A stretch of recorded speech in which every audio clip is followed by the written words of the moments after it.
Welcome to Practical Parapsychology. Join your PhD host Drs. Brian Laythe and Cindy Little as they arm you with the latest scientific research and know-how on ghostly phenomena.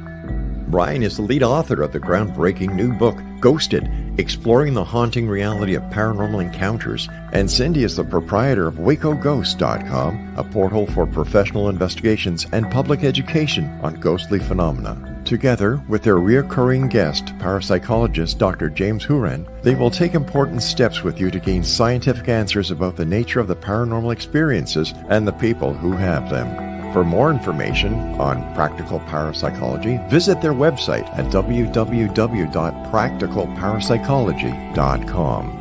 Practical Parapsychology. The class is now in session. Hello, everybody, and welcome to Practical Parapsychology. I'm Brian Laythe here with Cindy Little, the investigation queen. Say hello, Cindy. Hello, hello. And today, guys, we're going to take a bit of a break. Actually, hold up. I want someone to praise me for the fact that I actually had the microphone working at the very start of the show. Yeah, you were like ready to go out the gate today. We're going to keep pretending that's the case. Yes. Yeah. So, guys, we're going to take a break. If you've been listening to our episodes, we've been talking for the last few episodes about the Survey of Strange Events and how you can use this standardized scientific scale to kind of help break down case studies or use it to measure basically people's experiences in terms of what they've had with hauntings and related phenomena. But we thought we'd give you guys a break today, and we would get down and dirty with the basics. So today we're going to talk a little bit about field investigations, right? So actually going out there and doing ghost hunting or doing, formal investigations of places that are purportedly haunted. Purportedly, right? That's a fancy word.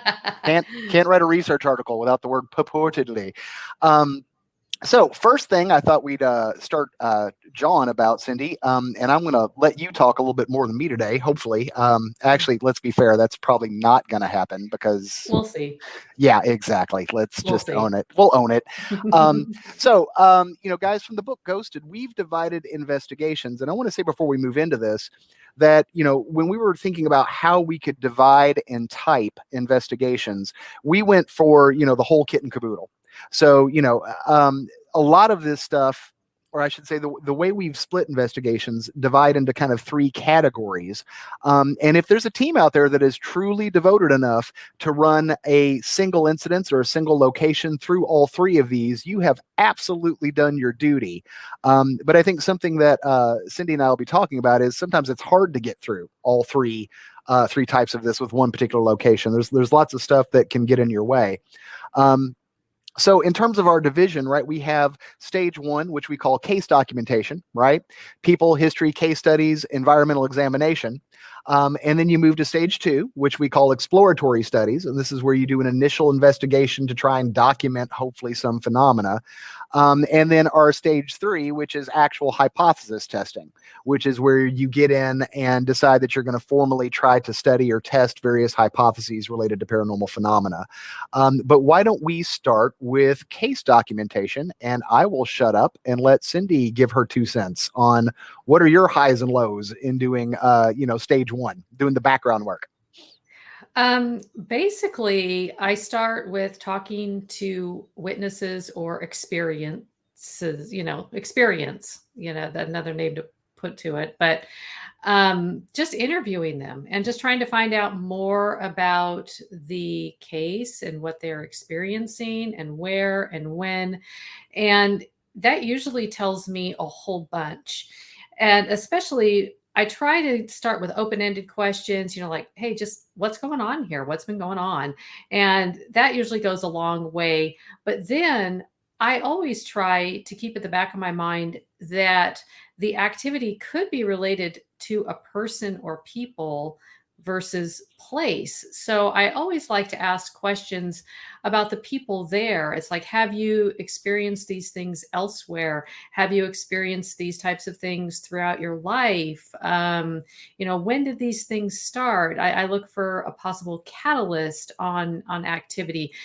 Who was here when this started? I mean, I can't tell you how many cases I've had where say, oh, everything was great. And all of a sudden we had this strange activity kick up. Oh, okay. Well, have y'all been here the entire time? Well, no, actually, Judy came to work at about the time that the activity started.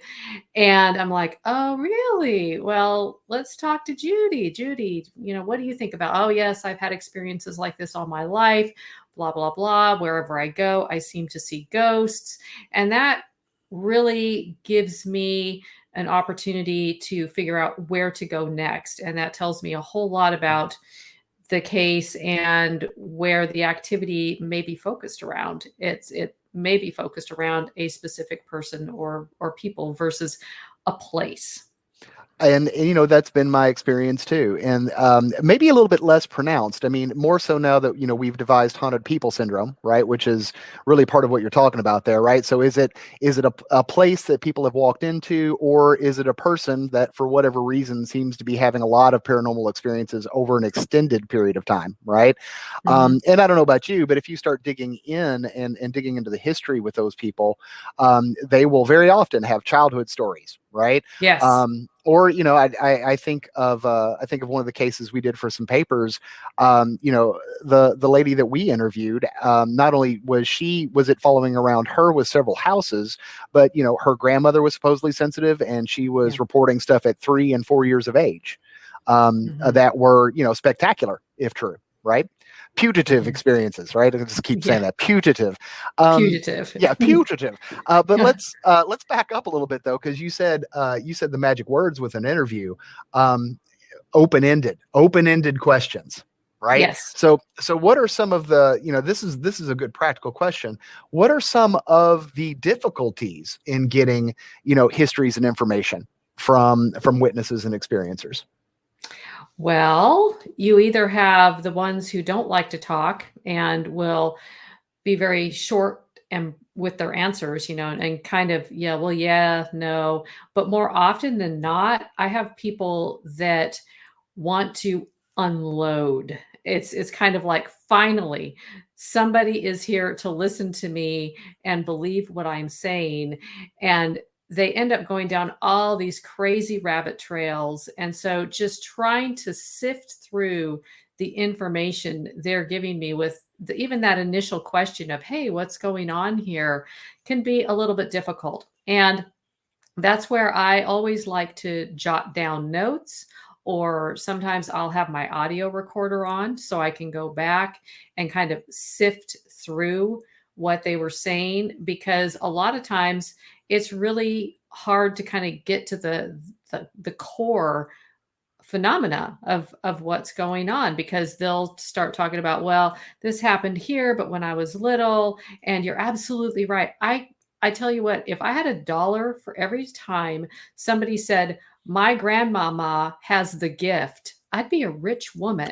yeah, I mean, that seems to be really common, where these types of abilities or sensitivities run in families. But yeah, just trying to rein people in and trying to actually get them to stop talking and answer follow-up questions. yeah. It's challenging. Yeah. Well, and that's where you and I are biased for different reasons. Because of course I know a lot of your research is much more qualitative as opposed to Yes. quantitative. But we've both done a lot of interviews or laboratory work, and we've had psych training, and so I think it's good for the listenership to remember that you've got to develop a certain skill set in not letting either the client lead the interview, Mhm. or you accidentally putting words in their mouth or setting them up for and I got to be honest, that's not an easy thing to train in. I mean, interviewing technique either comes with skill and time, right? Mhm. And often mistakes, Mhm. or you maybe have a clinical background. But for all the lay people out there, I think it's really important to remember that your questions, practical piece of advice one when interviewing, your question should in no way be leading. Don't start with tell me how the haunting occurred, right? Or tell me how the demon first entered your body, right? Start with what happened first. Mhm. Just questions that don't have implications about what basically them telling you what you want to hear, or telling you what basically would fit into your existing worldview. Yeah, and that is, oh my gosh, that is so important. I'm glad that you touched on that. And that's why I always start out with a very neutral, what's going on here or what's been going on. Yeah. And it's very easy to fall into that trap of, yeah, so tell me about your experiences or your haunting experiences or your paranormal experiences. And yeah, you want to be very, very careful of that, because just for that very reason, you're leading them down a path. And And of even course, with, oh yeah, go ahead. oh, I was saying, and then there's the other side of the coin, which is you can be too gentle, and now suddenly you have their great grandma's history of gout and bursitis. And when they tried to pull the teeth out of their great grandfather when he was drunk one night, and it just doesn't relate to anything, even though it does make a very interesting story, so to speak. So there is a fine balance there. There is, and more than anything, finding that balance comes with practice. And practice interviewing. It's not a natural skill for most people. It's something that you have to learn, and it's always helpful to have an interview guide, at least something that can keep you and the person you're interviewing on topic, and have a few of those open-ended general questions written down ahead of time. But yeah, interview your family members, interview your friends, and get comfortable with that, because it is a skill. And so, yeah, striking that balance between getting the information that you need without a bunch of superfluous stuff, and kind of guiding the conversation politely so they don't shut down.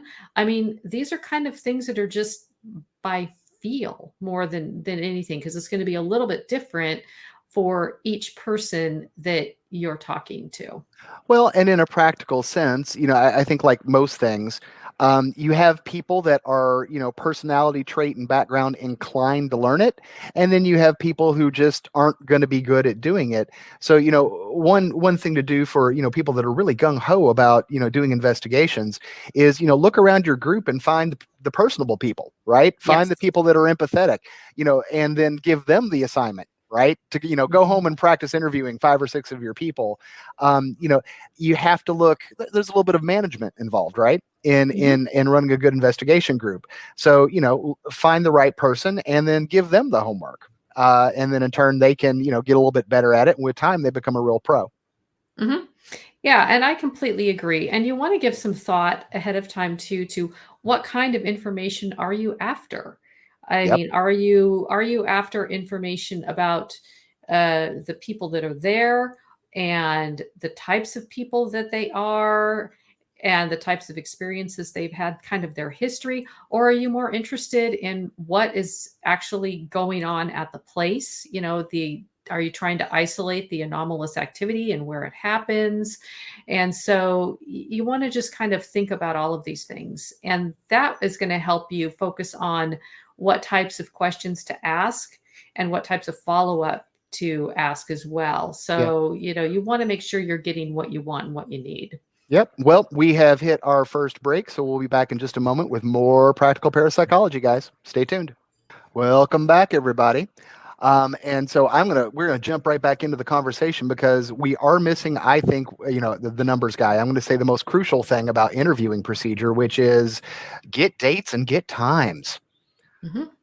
Right. So, because particularly if you're ever thinking about moving that information, right? So if some of you guys out there at some point want to turn some of your research, your investigations into a study, what makes parapsychologists really happy is if you have times, dates, and places for all of the stuff that you've gotten from the interview.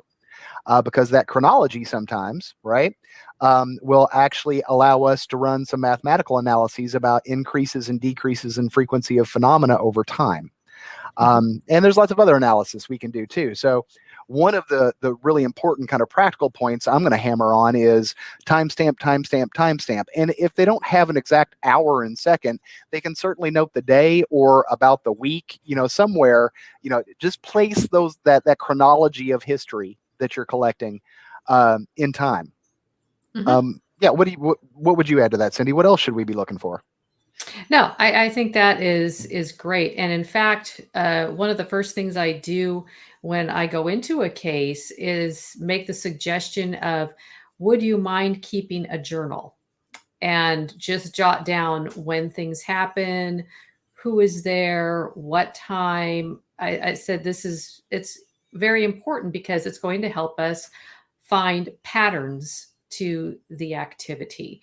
Now, I will say it's a challenge getting the people to actually do the journaling, Sure. but when they do, it is very helpful. Yes, because there's a wealth of information in, place, time, duration. Yeah, anything numerical is extremely helpful in pattern finding. And that's what we want. We want to figure out what's going on and when, so we can test that, or we can observe it ourselves, or whatever it is. Yeah, and that makes me think of another component where we need to go backwards before we even get to the interview, which is, in my experience, it's good to have a nice, lengthy conversation with the people up front before any of this happens, making it very clear about what you do and what you don't do, right? Mhm. As well as, do you have an understanding of how involved this process is going to be? Right. Mhm. We're both researchers. So all the time we're having to tell people, if they're doing studies, hey, let's be honest about the time commitment here. Right. And of course we Yeah. deal with attrition too. Right. With our whisper study, Cindy, how many people were going to show up and how many people actually showed up? Yeah. Like a Uh, 10th. yeah, exactly. Right. So, you need to make sure, because if we make an assumption psychologically that these people are in distress, right? You do not want to poke a bear by adding a bunch of surprises and a bunch of materials and a bunch of time commitments for Mhm. surveys and scales and interviews and histories, Mhm. without giving them notice. They Yeah. very much may not want to do that. And I would also say, in my experience, by having that conversation up front, particularly with residential investigations, and saying, this is what we do, this is what it's going to involve, this is what we don't Mhm. do, it tends to weed out the people who were hoping for kind of like quick attention. Yeah. Because this is not me disparaging people that have had legitimate experiences, but there are some people out there that are just real excited about the idea of being involved in a ghost investigation, and they may or may not be telling you the truth, right? So before you waste hours and hours and hours of time, or invest your team's time, because have you ever gone to a place and had a no-show, Cindy?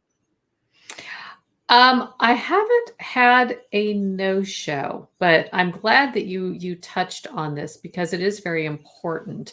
And I'll get to my story here in just a second. But this is one of the main reasons why, if people contact me and they're usually residential cases, I don't do residential cases anymore, but they would be like, "Oh my goodness, we have a ghost. You need to come out and help us." And I'd say, "Well, what's going on here?" But yeah, and then I would tell them exactly what you're talking about. Is like, "Well, this is what I do. This is what I would be able to do. Is this okay?" And I have at least 2 or 3 conversations on the phone with them or through email before I even decide whether or not I want to come out to the location. Because yeah, you can end up wasting your time and your team's time, and you can end up going to an active location not being prepared and making things worse and stirring things up. But yeah, which leads to my story, not stirring things up, but we had a residential case. This was many years back, and we're like, okay, yeah, it's in an old historic cotton gin and people are living there. They remodeled the house. This looks really interesting and had some interesting activity. We went out there. I kid you not, Brian. It was a barbecue. They had like 30 people there. Yeah. Beer, brats, burgers, the whole deal. That the yard was filled with people, the house was filled with people because the ghost hunters were coming. And Yeah. and Well, and it's like, great, okay, well, we can sit here and have a hamburger and talk about ghosts. And I mean, we went through and tried to do a little bit of, we took some pictures, tried to take some EMF readings, but we would have, each of us would have like 5 or 10 people just following us around going, shh, shh, shh, oh, what are they doing now? What are you doing? Oh my gosh. Oh, I think they're taking readings. It was a disaster. I mean, Yeah. it was a total waste of our time. And if they were even remotely interested in finding out if there was paranormal activity going on at their residence or not, it was a waste of time for them. But I think more than anything, there are a lot of times, and I don't want to say a lot, but there are sometimes people, they're just bored and they just want some Saturday night entertainment. So let's put on the barbecue and invite ghost hunters over. Although in fairness, you should have, emergency protocol beta, which is you should have just left all the stuff in the car, sat down in the lawn chairs, had a hot dog and drank some beers and talked shop for a while. I mean, you were there. Yeah. They already had a party going. Yeah. That would have been my strategy. I just would have told the team to lock everything up in the car and just have a sit down and hang out. Yeah. They're like, might as well have some fun. Right. I've actually had more serious issues with that. And I remember a long time ago, I want to say almost 12, 13 years ago, I had a case manager at the time and she set this up. But I was suspicious right off the bat because it was like, yes, our baby is floating out of its crib in midair while bleeding blood from its ankles. And people are being beaten unconscious by a demon. And, I expressed my suspicion, but at the time I'm like, well, there's case manager's in charge. And we drove there and lo and behold, no one would answer the door and we could actually see somebody peeking through the window because they changed their mind. So yeah, I mean, you have to vet these cases. And I think without, making too much fun, residential cases need a lot of testing before, for everyone's safety. Before you get into them. Because yes, I have also had several back in the day where there were 4 or 5 guests that got invited to the investigation. And that's like, I need all of you to leave. I need you to go away. We can't do this with you here because you're going to contaminate the living hell out of everything. And, sometimes that went well. Sometimes it didn't. Sometimes we could keep them on a porch. Sometimes we ended up running a very short investigation and just packed up our stuff because we're like, yeah, this isn't going to be good material. There's too many confounds. We're not going to be able to make any cases out of this. So yeah, people management is definitely a skill I think that investigators have to develop.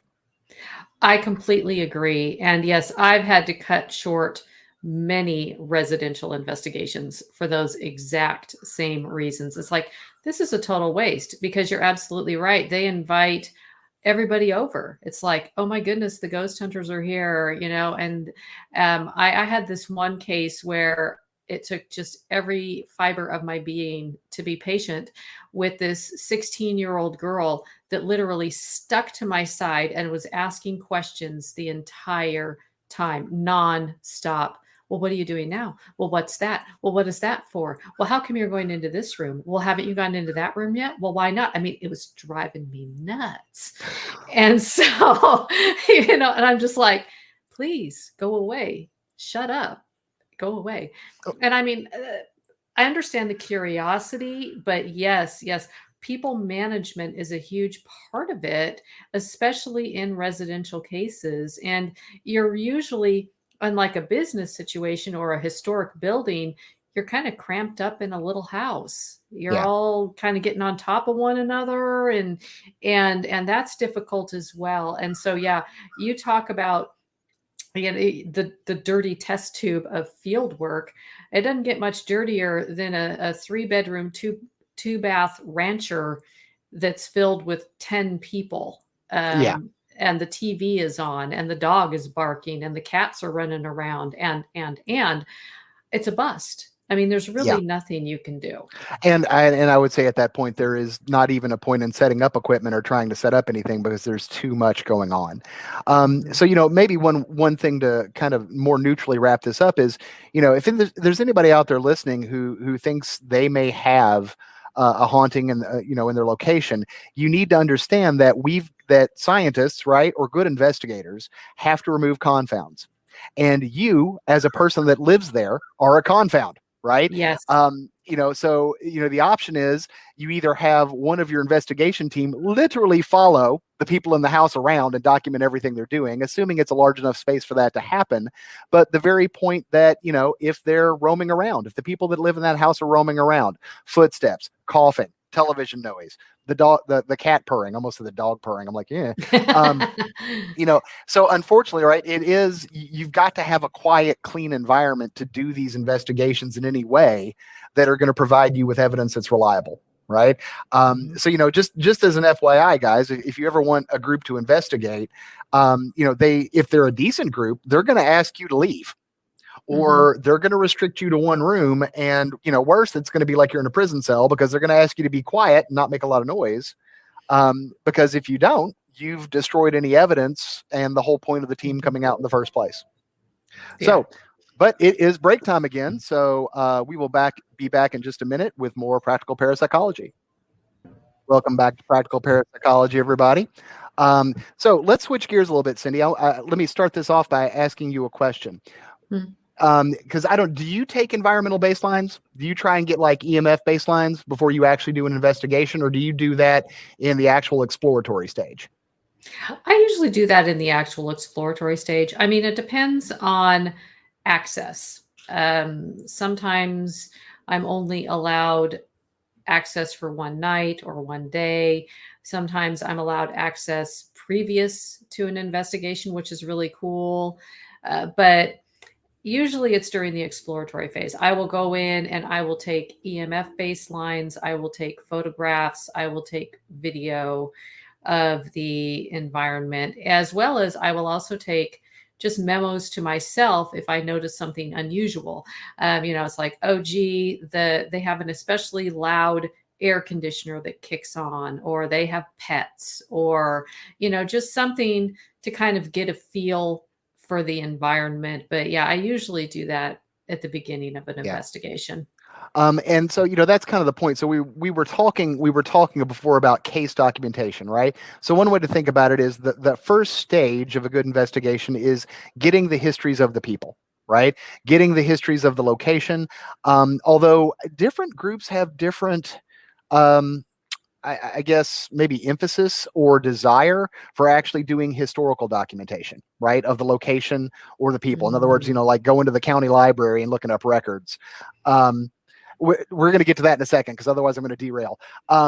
So, but exploratory is when you actually send a team in to try and capture initial phenomena. Basically, you actually get a feel of the location, or the person focus that's in a particular location, for capturing phenomena. So we're going to move to that in a second, because I want to talk to Cindy about some of the methods she uses. But what's your take on history? Where do you place actual, like chronological history? Not the person statements, but like, in 1824, this house was used as a, Oh, I love it. I love it. In fact, one of the people that I investigate with she's an incredible historical researcher. And I use history for a couple of different things.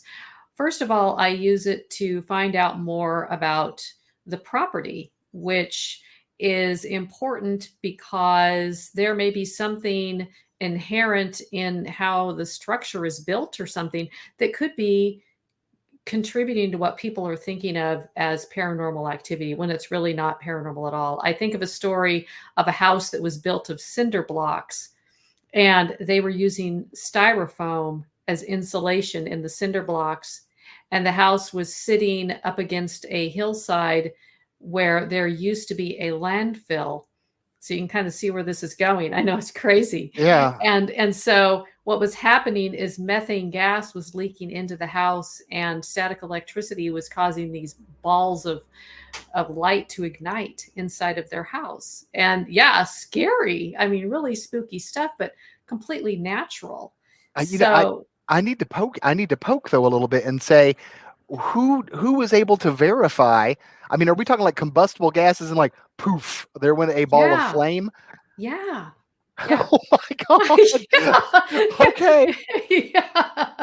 Now, in all fairness, this wasn't my case. This was somebody else's case that they were telling me about it. But I thought it was really interesting. They thought they had some kind of supernatural ball lightning or something coming down their chimney and sparking up from the floor.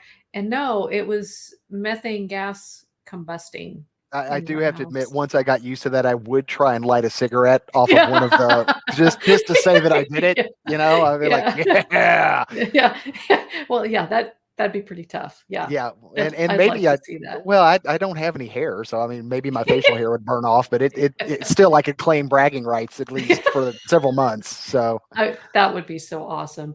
But yeah, the other thing that I use historical research for is I have friends that I investigate with who are psychics, and they are able to provide a lot of times names, dates, places that are historically verifiable about the property or okay, about things that supposedly happened at the property. And so I think that yes, historical information is invaluable in triangulating psychic testimony, especially. okay. Well, let me ask you, since Jim's not here, right, to raise a ruckus, Yes. let me step in and be the skeptic and say, how do you blind your psychics so that at least you have at least some belief of knowledge that the information they're getting isn't from their own research?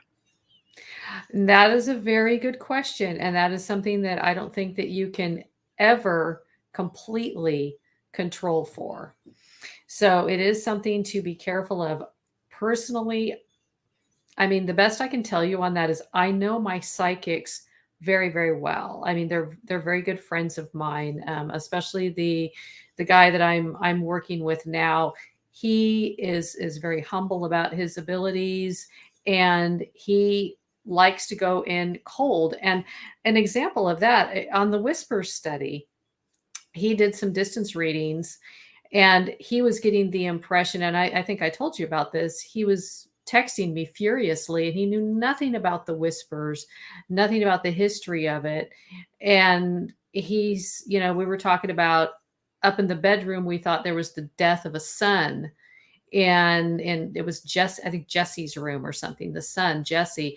And my psychic friend Robbie was saying, I do not sense any presence of any sons in this family. I just don't. I'm not getting that. I'm sensing a whole bunch of girls, though. Like there was a bunch of girls that were living in that home at one time. And so later on, when I had a little bit of time, I went downstairs when we were at the Whispers and looked through their historical documents. And sure enough, over the course of many years, they had several daughters, but no son named Jesse. Jesse was the wife who died in the room upstairs. Yep. And so, little things like that set me off on trying to verify some things and kind of correct the story a little bit. So, Sure. and could he have done some research on the Whispers? Absolutely. I really don't think that he did. But you bring up a very valid point. Well, APA guidelines clearly state that all psychics need to be kept in a prison cell and chained at all times until the Yeah. actual time of the investigation. Yeah. Look it up on Google. It's real. No, Yeah. there is. Well, and speaking of which, and I'm saying this, I'm saying this on the record as we're recording, we need to get down to Texas and actually run trials on your PFR, your psychic friend Robbie, because He's awesome.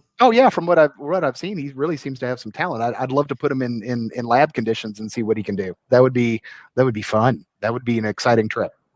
Fun for you. I don't think he would like that so well. No, we'd make it friendly and happy. A nice cup of tea, give him some cookies, right? Take All regular right. breaks. Okay. That's one of the criticisms I've been leveraging in parapsychology land, which is human beings are human beings, and Mhm. just like if you put a bag on somebody's head when they're trying to do free throws, and you're like, oh no, it's only legitimate if you put a bag over their head. That's the only way you can prove that they can do free throws. It's like, it's a human trait. People need to be comfortable. People need to not feel like they're imprisoned, right? Because you want to maximize that ability. And I think there's a lot of ways to do controls without making someone feel like, they're about to take the SAT from, circa 1992, where there was 50 of you in a room with a nun and a ruler and pencils. And, It's a damn nightmare. But no, that's my point. Is if I did it, he would be a comfortable psychic indeed. There would be treats. Okay. There would be treats. All right. I will let him know. I will let him know that. But yeah, just to kind of dovetail off of that, I was talking to my class the other day. I'm teaching my paranormal investigation class at the community college, and we were taking out the Zener cards and playing with the Zener cards. And for those of you who don't know, those were cards that were developed by a psychologist, Carl Zener, back in the 1930s. He worked with the Rhines and to use to test ESP. If you've watched any of the Ghostbusters movies, Bill Murray was using them. It's the cards with the circles, the squiggles, the stars, and they're used to see if people can predict what the next card is going to be, or if you're concentrating on a card, can somebody figure out what that card is, etc. So just some kind of basic ESP testing they don't use the cards anymore, but we were using them in my class. And I said, can you imagine having to go through these cards? Like, I don't know how many runs they did and there's like 25 cards in a deck. Yeah. Hundreds upon hundreds of runs, and how fatigued you would be and how bored you would be. And then to have people go, oh, well, they don't have any psychic ability. I mean, they're doing a terrible job with these cards. And then you're already in a laboratory situation where it's very sterile with these strangers, and you're doing this incredibly mind-numbing task. I'm a huge, and I'm not going to jump off on too big of a rabbit trail here, but I'm a huge advocate of field work when it comes to researching the paranormal. I just am. I think there's stuff that we can take from the field back to the lab, but I think there's so much to be learned from field work. Although since I went down the rabbit hole and I fed you some of the rabbit hole that you ran down, let me back up though and say, about history. When I say that some people are for it and some people aren't for it, the real issue is, I think for historical research, whether or not you want to vet the claims that people say about the house, right? Yes. Because I don't know about you, but I've been in situations where the owners of a supposed place have said one thing, right? But the history has been totally debunked.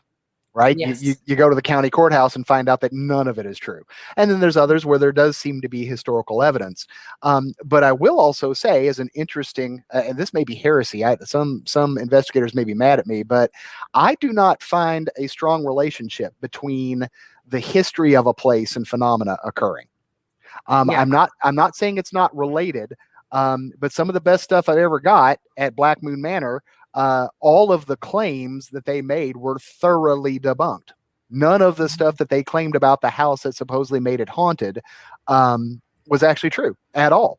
And yet, just phenomenal, phenomena that occurred there over several investigations over several years.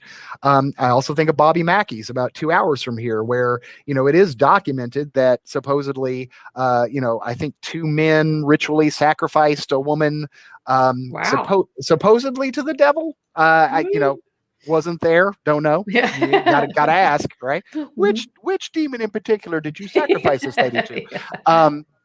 But I've been to Bobby Mackey's a couple times and haven't gotten much of anything.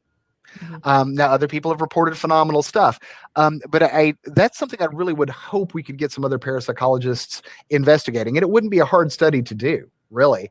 In fact, it's something we could probably coordinate ourselves over time on Practical Parapsychology, which is, hey guys, throw in your histories and throw in your phenomena. Right? Let's do a spreadsheet on this, and let's see what the actual relationship between trauma and drama and death and all that kind of stuff really is between the stuff that you're reporting and experiencing, right? Experiencing when you go there and investigate. Just a thought. Well, no, and I completely agree. And this is a spot where historical information may backfire on you. And what I mean by that is I've been in many situations where, okay, we've got the backstory to this spooky location. And yes, we've got the axe murderer that is in the back room and the whole deal. Well, what happens is that people will come in and they will experience something like phantom footsteps or voices or something, and they automatically connect it to the historical narrative. Yes. Automatically. Those footsteps are the footsteps of the axe murderer. I just know it. Or the child. Oh, here's a big one. It's like every haunted place seems to have a dead child running around. Or two, sometimes or two. Yeah. The dead children are everywhere. Yeah. And so it's kind of like you hear strange noises or singing or, any number of things. It's automatically, oh, that's little so-and-so. And so that's where I can kind of see it backfiring. And it's like, no, really look at what you've got here. You have a historical narrative and you have some unusual, as yet to be identified sounds. That's it. You don't have a correlation here. So, but our minds want to make those connections, and so it's really hard to get past sometimes. Which brings us to yet another break, ladies and gentlemen. So we'll be back with Practical Parapsychology in just a minute. Okay, welcome back, everybody. You know what? I'm going to jump right back from our previous statement and make a quick, another controversial statement and say, related to, makes me think of Sharon Hill and what she referred to as legend tripping, right? So people getting so caught up in the story, right, as part of the adventure and part of the fun, that they start molding, right, all of their experiences to fit that narrative that they've been given. Right. Which is a very natural psychological thing to do. But I'm going to, and I also hear kind of like Jim's skepticism yelling in my ear. I've been working with him for too long. He would probably mandate, and I got to say it, I would agree with him. It's less fun. Right. But I would agree with the statement that chances are, if you're going to do that history research, you should probably only keep it among the person that's a historian until after the investigation's over. I think that's smart. Yeah. Yeah, I agree. Because otherwise you're feeding a narrative and a story to people that they're going to end up psychologically, either consciously or unconsciously, trying to fit. And so, now granted, if you get some nice O phenomena, it's still nice O phenomena if you've captured it appropriately. But, you're going to start getting stories and narratives. And I can certainly think of a few times where I've had to talk some investigators out of a highly complicated narrative where, little girls need to be rescued because they're dead and being tortured by evil spirits. And of course, like the ghost box growls or something, and they just get very upset and disappointed. But one way to prevent that and one way to keep your investigators clean and objective is to not share the background history. It's good to have it, to check it out and vet what the claims are.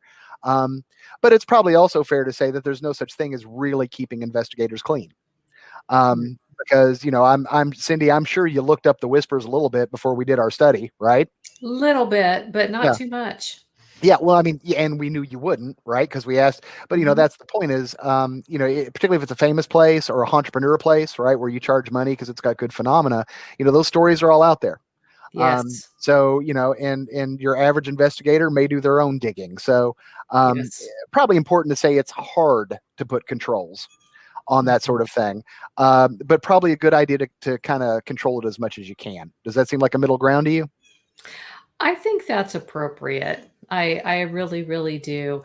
And like I said, there again, I take a little bit different approach to field work. I have a very much a qualitative research background, and I know that the qualitative people make the quantitative people a little nervous because everything's kind of fuzzy and mushy, but I look at it and say, I don't know that there's any point in trying to control variables in field work, at least not initially. I think it's better to take an ethnographic approach where you walk in, you see what you see, you hear what you hear, you furiously try to consistently take data.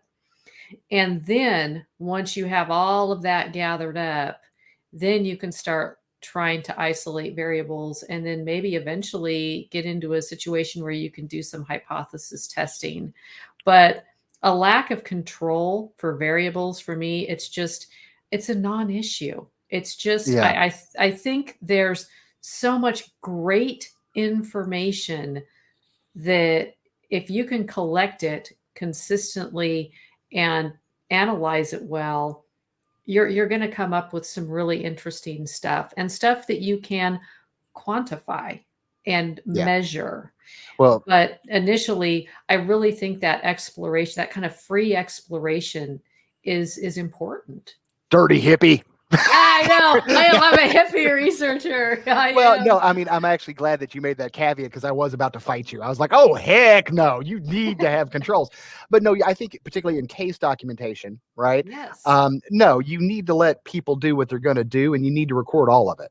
Yes. Now, but you bring up there are controls, Cindy. I mean, you're saying there's not controls, but you have a method for your interview. You have consistent measurement across the people that, you may be collecting their stories, but you're collecting their stories in a systematic, constant way so you can compare across stories, right? Yes. Yeah. You don't need to be all crazy chaotic about it. I mean, being organized and consistently collecting data is just going to help you in the long run. I mean, you have to be able to make sense of it, whether it's qualitative information or quantitative information. Well, but I mean, I am going to harp on this. I think I am getting up on the pulpit. Hold on, I'm getting taller. Right. But no, measurement is crucial. Right. I used to tell my students all the time, if you measure half a house in centimeters and then half a house in inches, right, good luck given the building plans. Right. It's if you're using different measurements, if you're not being consistent in your measurement, you're done. Right. You're absolutely done because now you can't meld that information together. Measurement is one of those key crucial components of science, whether it's qualitative or quantitative. And really, if we were talking to police investigators, they'd tell us the same thing, right? Have a consistent method so you can compare across. So I agree with you, and I'm not trying to disagree with you. I just want to make it clear to the listeners that you're saying, oh, I don't like controls, but really, I would say you're not thinking about the 15 controls you automatically put in place when you're doing the interviews in the first place. See, and I don't see those as controls. I just see that as well organized investigation. And because what I'm thinking about is trying to isolate variables down the road, actually measurable variables. And in the initial stages of an investigation, I need time to figure out what variables to isolate. Yeah. And then go from there and say, okay, we have some variables here. We think we can reasonably control for some confounds. And now we can, it's what you're talking about for me is something that comes a little bit further down the line. But initially it's like, let's just sit back and see what we see. Yeah. Let's hear what we hear, but let's at least have a plan in place. I mean, yeah, you got to be organized and have a little bit of structure in place. But, initially I don't see the point in trying to control things and isolate variables right away, because we really don't know what it's not the best use of, I don't see it as the best use of time initially. It's like, let's figure this out and figure out what we're going to concentrate on later once we become more familiar with the case or the environment. Well, but I might say as a closing point, you might be committing the sin of every math professor I ever had, which was, well, of course I can do all these in my head. Can everyone? Well, no, sir. You've been doing it for 25 years and you're taking 7 steps automatically in your cerebral cortex that nobody else knows how to do. Right. So I would say, because I think, for instance, I don't want the listenership to hear you and go, oh, well, it's just a free flow. Well, no, it's not. Because no. Because if you don't collect, for instance, time and dates, right? Yes. Well, now you've interviewed everybody and you have a bunch of information, but guess what? Since you don't have those times, you don't know what came first. Yes. You don't know, right? So you're not able to dig as much into that information you collected, right? And draw out those patterns to know where to go next, right? So no, I'm going to be the school marm with a ruler. I'm going to be the nun with a ruler, and and say, yes, it should be natural. It should flow. You should collect information. And we're not suggesting you put people in like small cells and give them the grilling, right? Yeah. But we are saying give some serious thought to the data you need to collect before you Mhm. go in there and collect it in the first place. Because there's almost nothing worse than, I've got 4 hours of interview and it's worthless. Because I didn't Yes. collect time, I didn't collect dates, I didn't even, make notations about who I was talking to. And you would think something that small would not cause a problem, but it can destroy an entire set of data, an entire set of entries. Yes, yes. And those names, the dates, all of that is very, very important. And I'm going to make a plug for my favorite ghost hunting tool here at the end, and that is trail cameras. Because they've got insane battery life. They see in the daytime, in the dark, they take video, they take audio if you get the more expensive ones. But to your point, they're time stamped. Yes. And so you have that information. And yes, whenever I talk to my students about taking field notes, yes, of course, you want to write down names, dates, times, all of that information. And so, yeah, like I said, I think we're talking about the same thing. We're just saying No, it we're not. differently. No, we're not. Yeah, okay. No, we're not. Yeah, we are. Yeah, we are. We're just saying it a little bit differently. Like I'm saying, it's like, to me, that's part of the process of taking well organized notes and having a data collection plan. Yes, of course, it's going to include lots of qualitative kind of squishy fuzzy information, but it's also going to include, yes, the names, the dates, the times, because you need that for triangulation. You need that for verification. It's super, super important. Well, I'm going to be a Pharisee and say the 11th commandment of ghost hunting is time stamp and time sync. And if you are not doing that, right? If you didn't time sync your various cameras, in other words, you don't have a common time to know, right? Useless data. That time stamp is everything.